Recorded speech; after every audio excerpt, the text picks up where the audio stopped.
हम जिस पुण्य भूमि में रहते हैं इसको हम भारत कहते हैं और हम स्वयं को बहुत गौरवान्वित महसूस करते हैं।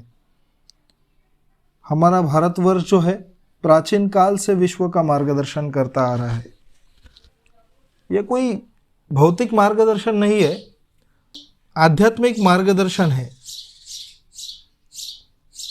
और इसी तड़प में यही आध्यात्मिक मार्गदर्शन के लिए मैं हिमालय में रहा, तिब्बत में रहा, जिन्हें आजकल की लैंग्वेज में स्पिरिचुअल मास्टर्स कहा जाता है। मेरे सद्गुरु जिन्हें मैं श्री गुरुजी या बाबा के नाम से संबोधित करता हूँ, मैं उनके साथ बहुत रहा। और वर्तमान समय में मैंने तो भी उनके जैसा आध्यात्मिक चेतना का जो दिव्य स्रोत है वो नहीं देखा। शायद ही सैकड़ों सालों में उन जैसी दिव्य चेतना, दिव्य पुरुष जन्म लेता है।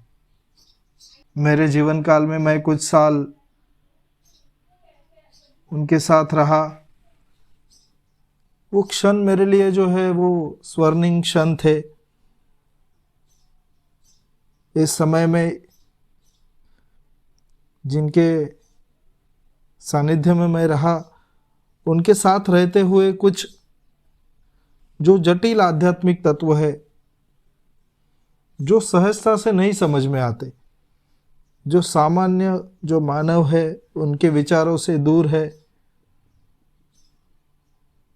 वे कभी उसको अंधश्रद्धा कहते हैं, कभी उसको चमत्कार का नाम देता है, उनको मैं समझ पाया। उनके साथ रहते हुए उनके मुखारविंद से मैंने अनेकों अगोचर रहस्य को सुना, देखा, समझा,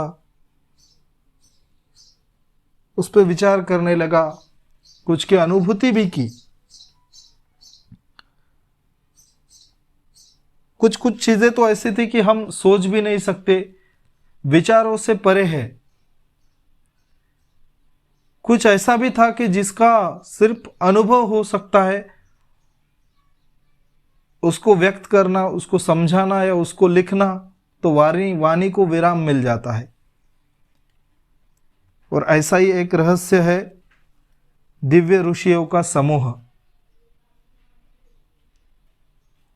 आपको लगता होगा कि ये क्या बात है, तो पूरा प्रसंग मैं आपको सुनाना चाहता हूँ। एक दिन की बात है, जैसे मेरे दिन का पूरा दिनचर्या रहती थी। शाम को उपासना के बाद मैं बैठा था, मेरे श्री गुरुजी पे वही बैठे थे। आमतौर पे वो बहुत कम बोलते थे, वो बहुत मितभाषी थे। शायद मौन ही उनके सिद्धि का कारण रहा होगा। लेकिन आज वो और प्रसन्न दिख रहे थे। उनकी दिव्य कांति जैसे सुवर्ण की तरह लायांकित हो रही थी। और मैंने तो छोटे बच्चे के नए फिर से उनको पूछा कि क्या है श्री गुरुजी, आप आज बहुत प्रसन्न दिख रहे हैं। तो इसका एक कारण उन्होंने समझाया कि बच्चा दिव्य ऋषियों का एक समूह होता है और उस समूह का जो एक अंश है वो जन्म लेने वाले हैं। तो मेरी जिज्ञासा और जागी कि ये है क्या। मैंने उनको अधिक पूछा कि श्री गुरुजी बोलिए ये क्या है। इस पे तो वो कुछ ज़्यादा नहीं बोले कि कहाँ जन्म लेने वाले हैं, कब है या क्या है। फिर मैंने उनको फिर से पूछा कि इनका काम क्या है, ये क्या करते हैं। तो उन्होंने बोलना शुरू किया। ये जो दिव्य ऋषियों का समूह है, ये शरीरधारी, अशरीरी, सूक्ष्म शरीरों का समूह है, जो कि एक, जिसे अंग्रेजी में कहा जाए तो ग्रुप है, जो इस विश्व की रक्षा के लिए, इसके संतुलन के लिए हमेशा काम करता रहता है। समाज में सात्विकता के संतुलन को ये कायम रखता है। और ये जो ऋषि है, इनका जो समूह है, इनके कुछ ऊर्जा केंद्र है। जिस ऊर्जा केंद्र जहाँ है वहाँ से वे काम करते हैं, इसका संचालन होता है। उन्होंने ये भी कहा, तो मैंने भी पूछा कि श्री गुरु जी ऊर्जा केंद्र है कहाँ? तो सभी तो नहीं, लेकिन उन्होंने कुछ जो मैं आपको बोल सकता हूँ, वो ऊर्जा केंद्र जहाँ से उसका नाम बोला। तिब्बत में कुछ जगह है, हिमालय का कुछ भाग, महासागर है, उसके कुछ द्वीप है। और विशेषता उन्होंने विराज क्षेत्र का नाम लिया, जो कि अभी महाराष्ट्र में लोनार है, उसको कहा जाता है, वहाँ पे स्थित है। इस समूह का एक उद्देश्य है कि विश्व में सात्विकता के संतुलन को कायम रखना, उसकी स्थापना करना। तो उन्होंने मुझे और एक उसके बारे में कहानी भी बोली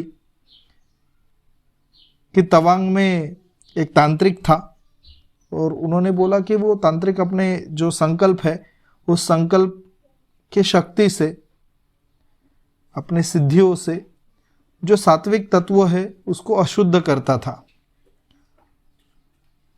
और कुछ क्रियाएं थी, उसके संपर्क में आने के बाद लोगों का जो व्यवहार था वो पिशाचवत होने लगता, उनको या उनमें तमोगुण की वृद्धि होने लगती।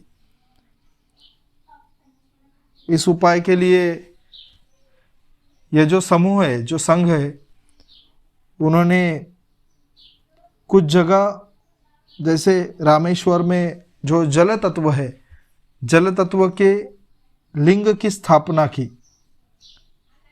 तंत्र योग के माध्यम से ये सब क्रियाएं होती है।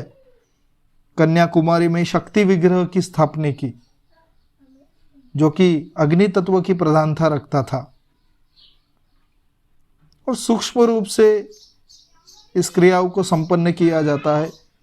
श्री गुरुजी ने बोला था कि मैं इसका स्वयं एक भाग था।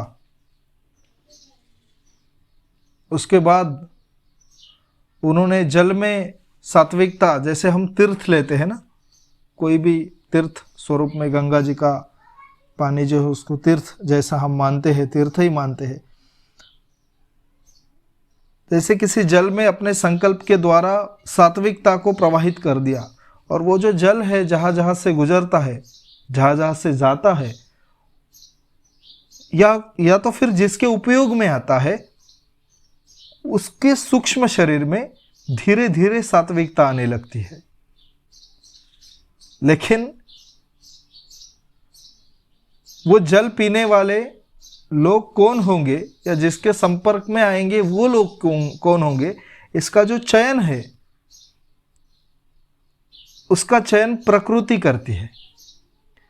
यह अत्यंत गोपनीय पद्धति से होता है। इसके आगे उन्होंने बहुत सारी चीज़ें मुझे समझाई, बोली। आने वाले जो पार्ट है उसमें मैं आपको इसके बारे में बताऊंगा। ये तो पार्ट फर्स्ट है, अब तो ये पूरी सीरीज़ ही होगी। तो मैं आशा करता हूँ कि ये सब चीज़ें आपको सुनने में अच्छा लगेगा। हमारा उद्देश्य यही है कि समाज में सात्विकता बनी रहे, लोगों का आध्यात्म की तरफ झुकाव हो, सात्विकता की तरफ झुकाव हो, इसलिए सब ये चीज़ें हम कर रहे हैं।